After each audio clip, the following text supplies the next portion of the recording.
Seja bem-vindo ao Arquivo das Guerras, o seu santuário diário de crônicas, onde o aço dos campos de batalha encontra a imortalidade do espírito humano, resgatando das sombras do tempo os feitos que definiram o destino de nações e o valor de homens comuns.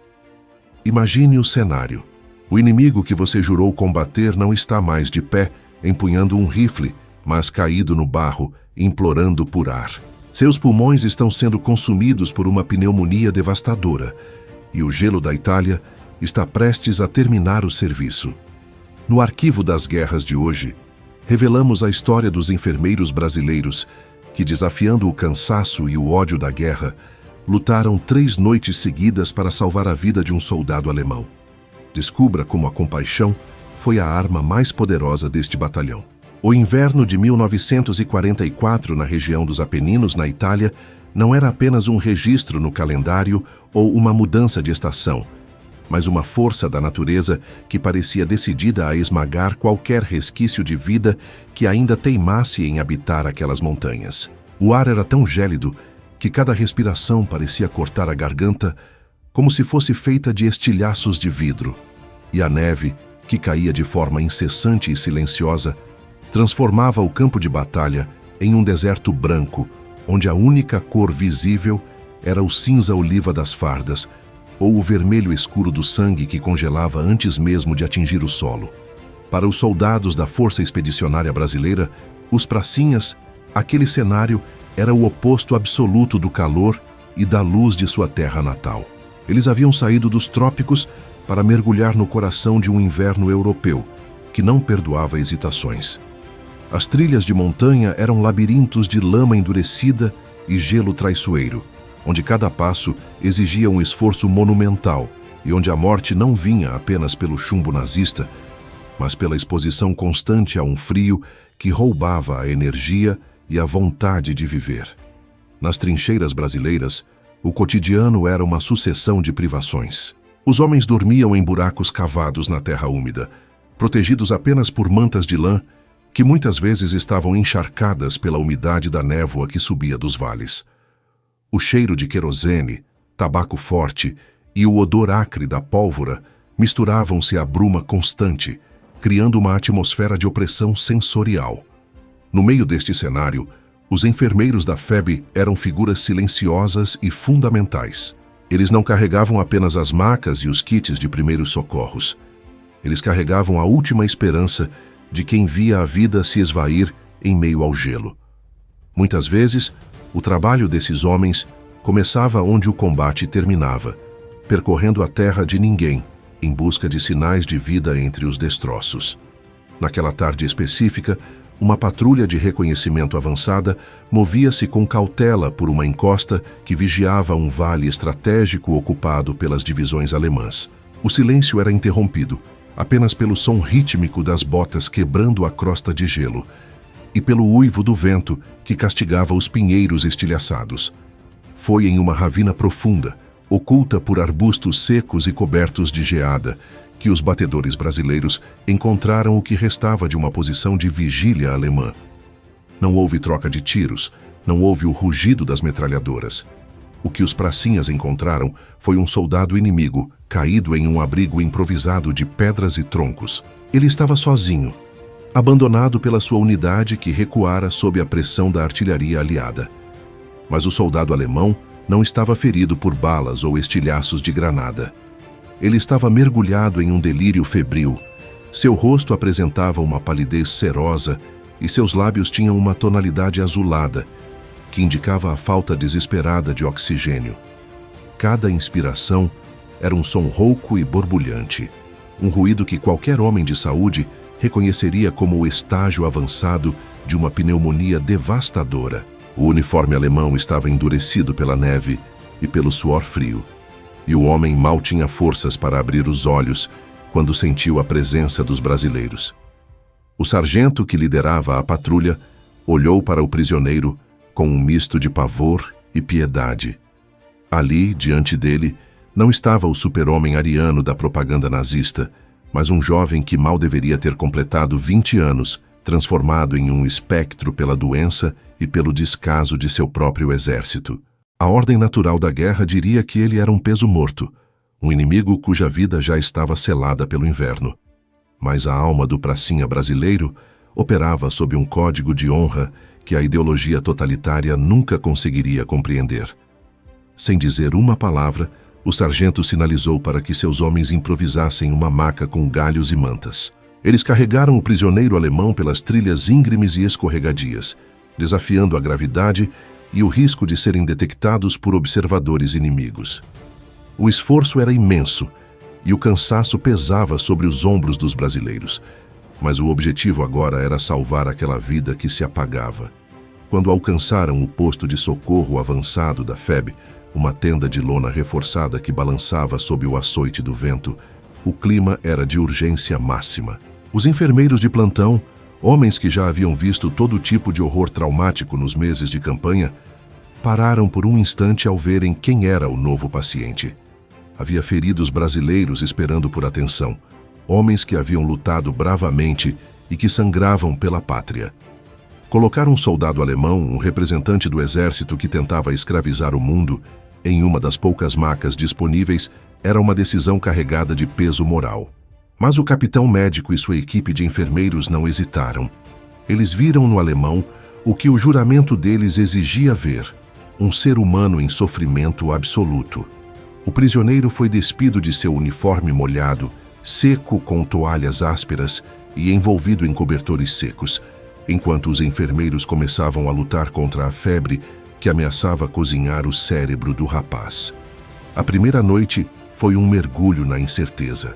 O posto de socorro era um ambiente de penumbra, iluminado por lampiões que projetavam sombras dançantes nas paredes de lona. O som da artilharia alemã ecoava ao longe, fazendo o solo vibrar e o equipamento médico tilintar sobre as mesas de madeira. O enfermeiro Benedito, um homem vindo do interior de Minas Gerais, com mãos calejadas pela lida com a terra, mas dotadas de uma delicadeza sobrenatural, assumiu a primeira vigília. Ele observava o peito do alemão subir e descer de forma irregular, ouvindo o som característico dos pulmões inundados pela infecção. Não havia penicilina em abundância naquele estágio da guerra. Os recursos eram escassos e precisavam ser administrados com uma economia rígida. Benedito usava o que tinha: compressas de água morna, hidratação constante e a vigilância ininterrupta. Ele limpava o suor da testa do inimigo com a mesma dedicação que aplicaria a um irmão, ignorando as vozes que do lado de fora da tenda questionavam por que tanto esforço era dedicado a um nazi. A febre do alemão subiu a níveis alarmantes durante a madrugada.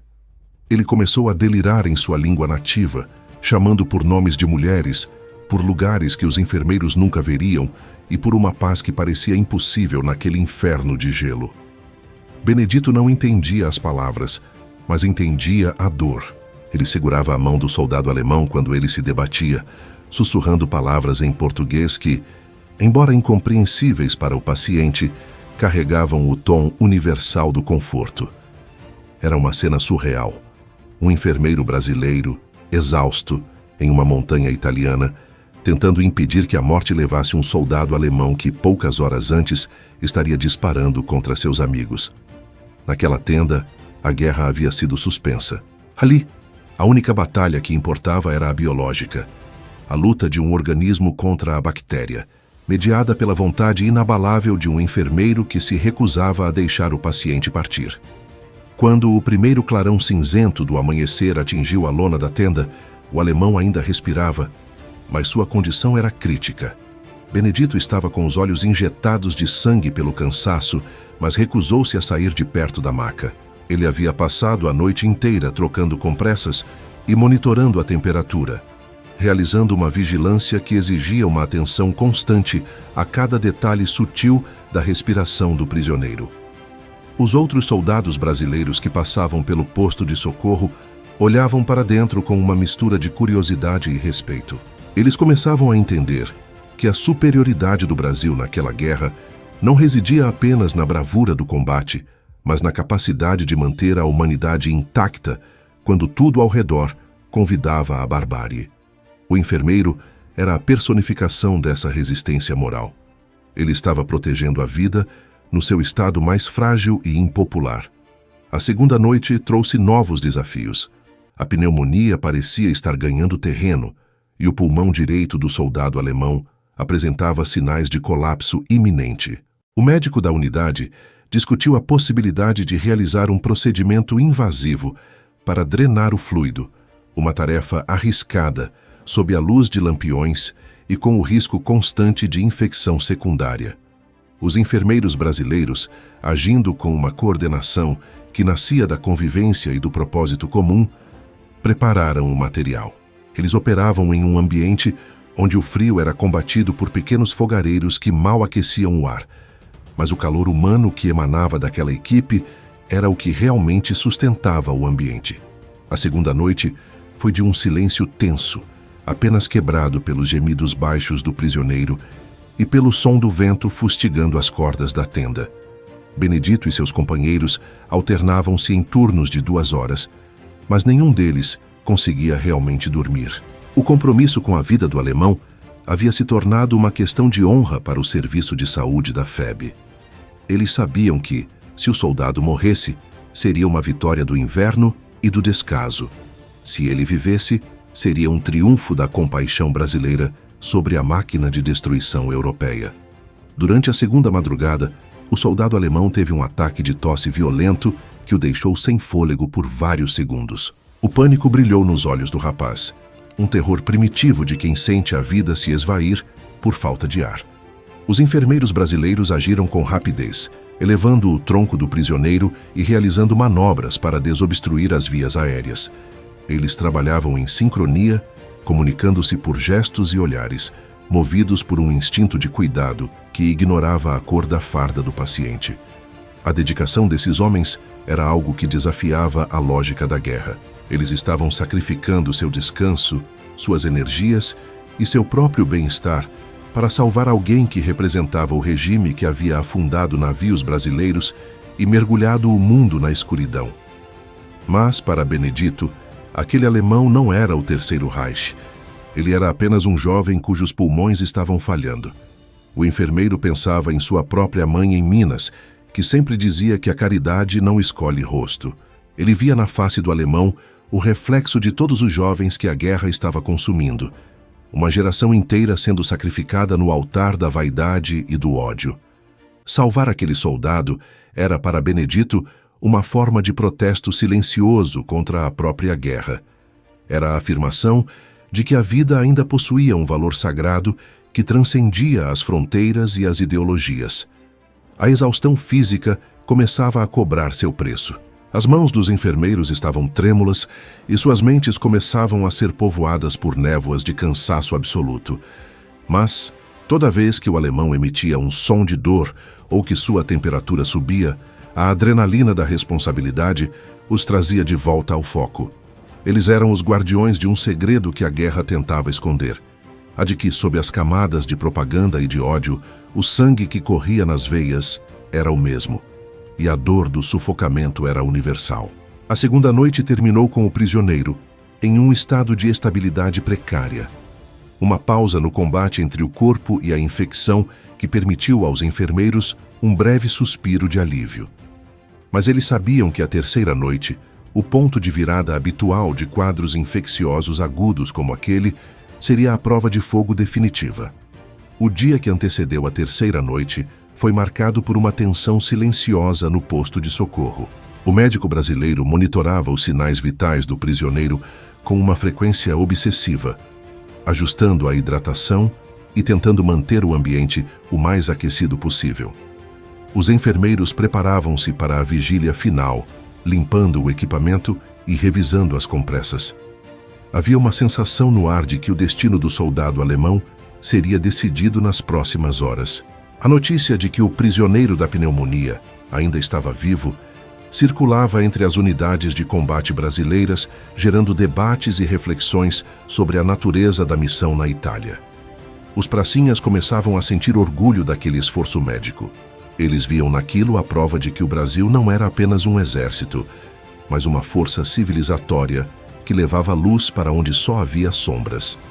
A terceira noite começou com uma queda brusca na temperatura externa. O vento uivava com uma fúria renovada, e a neve acumulava-se contra as paredes de lona da tenda, criando um isolamento natural, mas também uma sensação de clausura. Benedito assumiu o posto inicial da vigília, sentando-se ao lado da maca com uma bacia de água e toalhas limpas. O soldado alemão parecia estar entrando no estágio crítico, onde o corpo faz o esforço final para expulsar a infecção ou se rende ao colapso sistêmico. A respiração do rapaz era rápida e superficial, e sua pele queimava com uma febre que parecia não ter fim. O enfermeiro brasileiro molhou uma toalha e começou o ritual de resfriamento, passando o pano úmido pelo peito e pela testa do prisioneiro, agindo com uma paciência que parecia vir de uma fonte inesgotável. Ele sabia que aquelas horas seriam decisivas e que ele não poderia falhar. A dedicação de Benedito era tamanha que ele começou a notar detalhes sutis no paciente. A forma como ele contraía os músculos do rosto durante o delírio, o movimento rítmico de seus dedos, que buscavam algo para segurar no meio do nada, e a maneira como seus olhos buscavam o teto da tenda, como se buscassem uma saída. O enfermeiro brasileiro sentia uma conexão profunda com aquele desconhecido. Ele não precisava de palavras para entender que o jovem alemão estava lutando com todas as suas forças. Naquela noite, o posto de socorro tornou-se um santuário de resiliência. Benedito e seus companheiros enfermeiros trabalharam em turnos que pareciam séculos, mantendo a chama da vida acesa através do cuidado constante e da recusa em aceitar a derrota. Eles eram a barreira final entre o soldado alemão e o abismo que o inverno italiano cavara para ele. A terceira noite no posto de socorro avançado da Força Expedicionária Brasileira não era apenas um desafio clínico, mas um teste de resistência para a própria alma dos homens que ali serviam. O enfermeiro Benedito, com o rosto marcado por sulcos de exaustão e os olhos pesados pela falta de sono, sentia que o tempo havia se transformado em uma substância densa e gelada, movendo-se com a mesma lentidão da neve que se acumulava do lado de fora da lona. Dentro da tenda, o ar estava saturado pelo cheiro de antissépticos, suor frio e o calor úmido das compressas que nunca paravam de ser trocadas.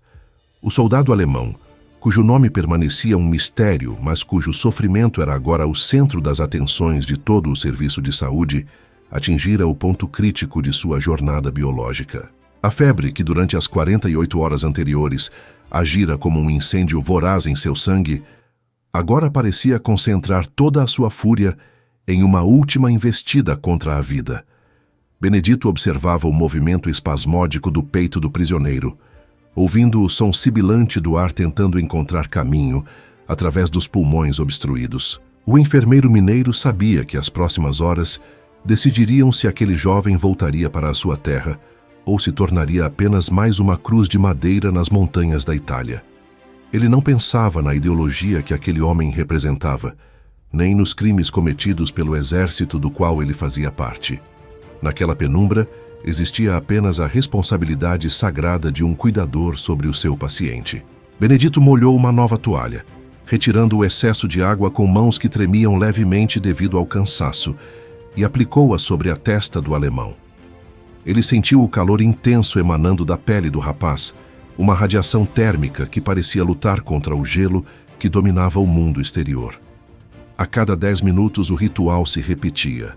A troca da compressa, a verificação do pulso, a limpeza das secreções que o soldado expelia em meio a tosses fracas e dolorosas. A dedicação dos enfermeiros brasileiros naquela terceira noite foi algo que beirava o sobrenatural. Eles operavam em um estado de vigília automática, onde o cansaço físico era subjugado por uma disciplina moral inquebrável. O capitão médico da unidade entrava na tenda periodicamente, verificando os sinais vitais e ajustando as poucas doses de medicação disponíveis. Ele olhava para Benedito e via no enfermeiro o reflexo da própria determinação nacional. Eles não estavam salvando apenas um soldado alemão. Eles estavam salvando a dignidade brasileira no meio da maior tragédia da história. O médico percebia que, se aquele prisioneiro vivesse, o Brasil estaria enviando uma mensagem poderosa ao mundo sobre a natureza do seu povo. Enquanto o Terceiro Reich pregava a aniquilação dos mais fracos e a eliminação dos inimigos, Os brasileiros estavam gastando suas últimas energias para preservar a vida de um adversário indefeso. Por volta das 3 horas da manhã, o momento que os médicos chamam de crise se manifestou. O soldado alemão começou a suar profusamente, um suor frio e viscoso que encharcava os cobertores e as roupas de cama.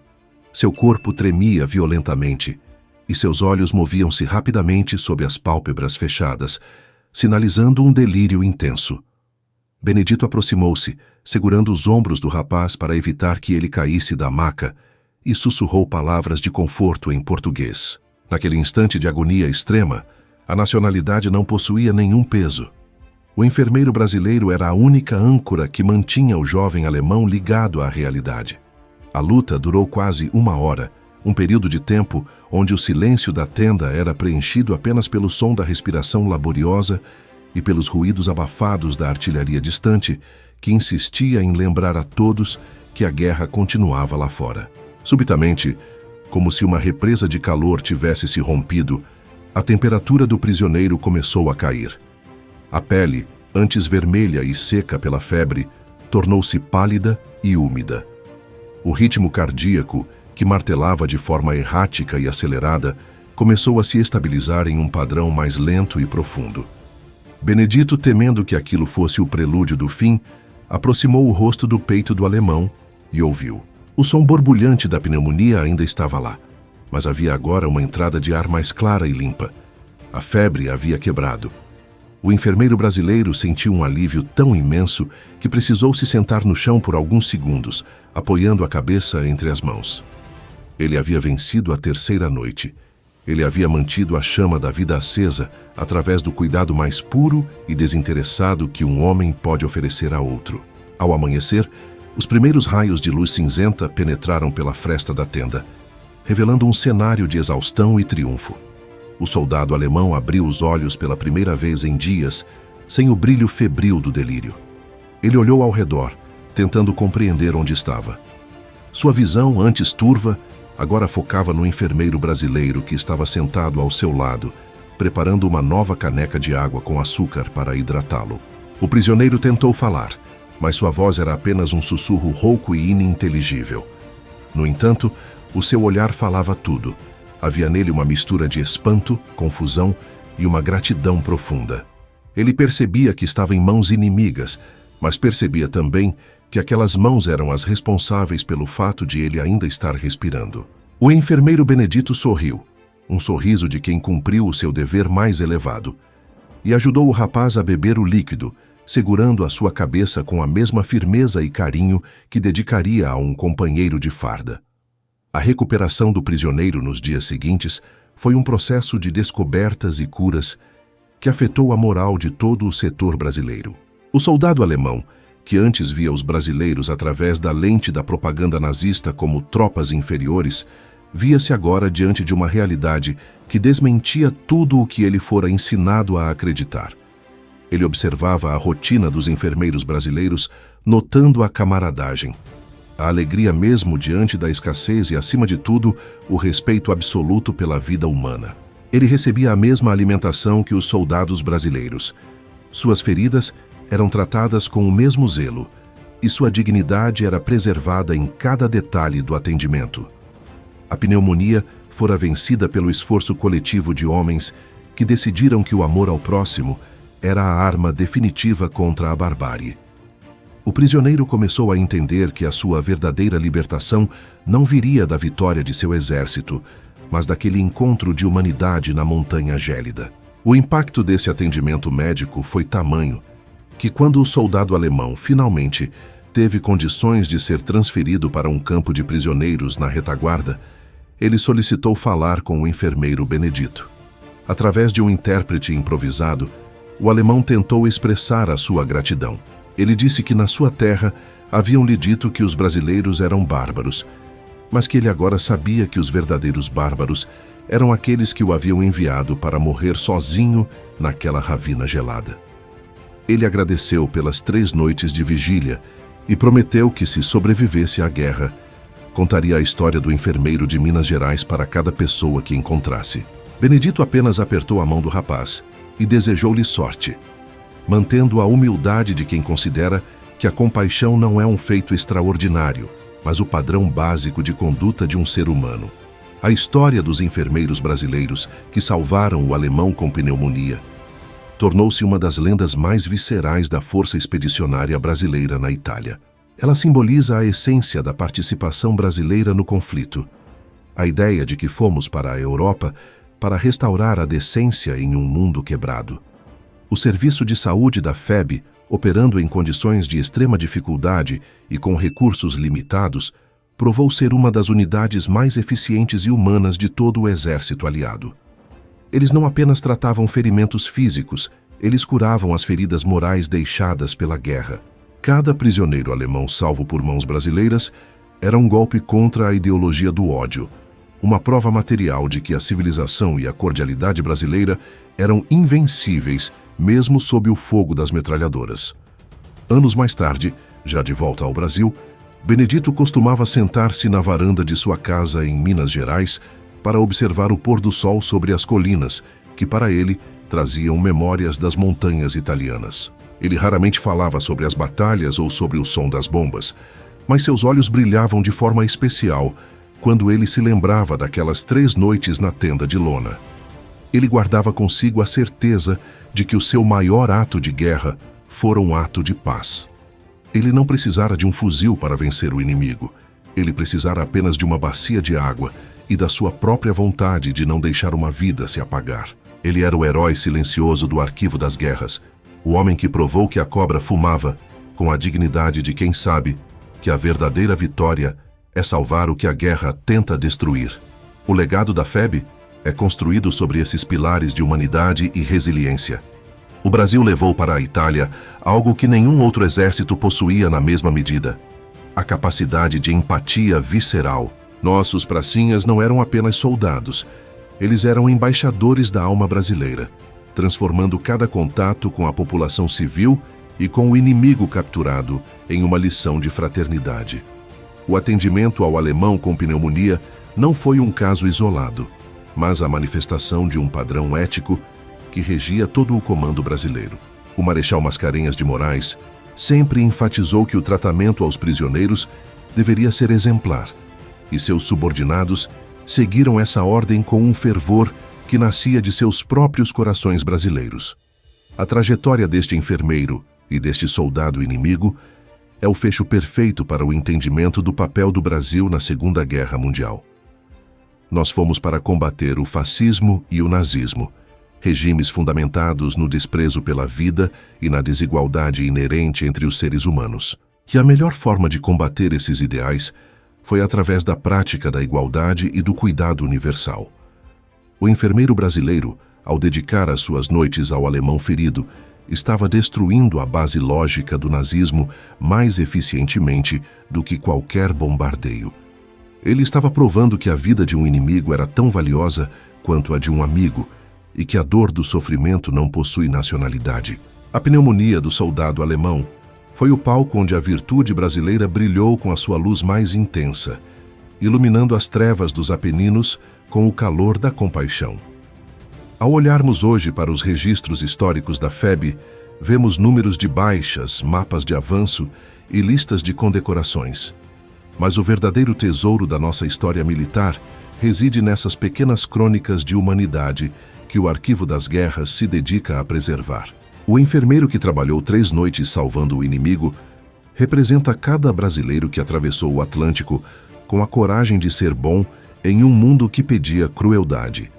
Ele é o símbolo de uma nação que, mesmo diante do maior desafio de sua história, não permitiu que o medo ou o ódio corrompessem o seu caráter.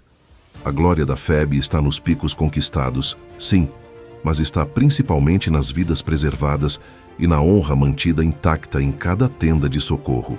A fumaça da cobra, que se tornou o símbolo da nossa bravura, carregava também o aroma do café compartilhado e a umidade das compressas de cura. O Brasil na Itália foi a prova viva de que a força de um país não reside na sua capacidade de oprimir, mas na sua capacidade de acolher e restaurar. O soldado alemão que sobreviveu à pneumonia, graças aos enfermeiros brasileiros, levou consigo para a posteridade a imagem de um povo que sabe lutar sem esquecer como amar. Ele foi o testemunho de que a paz começa no cuidado individual. A missão foi cumprida, o gelo derreteu, e a história desses enfermeiros permanece como um farol de luz para as futuras gerações. Encerramos esta narrativa com o respeito devido a Benedito e a todos os profissionais de saúde da Força Expedicionária Brasileira. Eles foram os anjos das montanhas, os homens que caminhavam na névoa em busca da vida e que operavam milagres com a força da vontade e do afeto. Que a sua história continue a nos inspirar a enfrentar as nossas próprias batalhas cotidianas com a mesma firmeza moral e a mesma dedicação ao próximo. O Brasil é grande porque os seus filhos foram gigantes de alma no meio do maior conflito da humanidade. No grande arquivo da memória nacional, o enfermeiro e o seu paciente alemão ocupam um lugar de destaque, lembrando-nos de que, ao final de tudo, a vida é a única vitória que realmente importa. A trajetória de resistência do soldado alemão e a persistência heróica dos enfermeiros brasileiros formam uma das páginas mais puras do nosso passado. Eles provaram que, em meio ao barulho dos canhões e ao silêncio da morte, o som de um coração voltando a bater com força é a música mais bela que pode ser ouvida. O pracinha brasileiro voltou para casa carregando a medalha invisível da decência, e o mundo tornou-se um lugar um pouco menos escuro graças ao seu sacrifício de 3 noites na neve italiana. A fumaça da cobra agora é a névoa da paz que protege a memória de todos os que souberam ser humanos quando o mundo mais precisou. O Arquivo das Guerras se despede desta crônica com a alma renovada pelo exemplo de Benedito. A guerra é o fracasso da diplomacia, mas o cuidado médico no fronte é o triunfo da humanidade.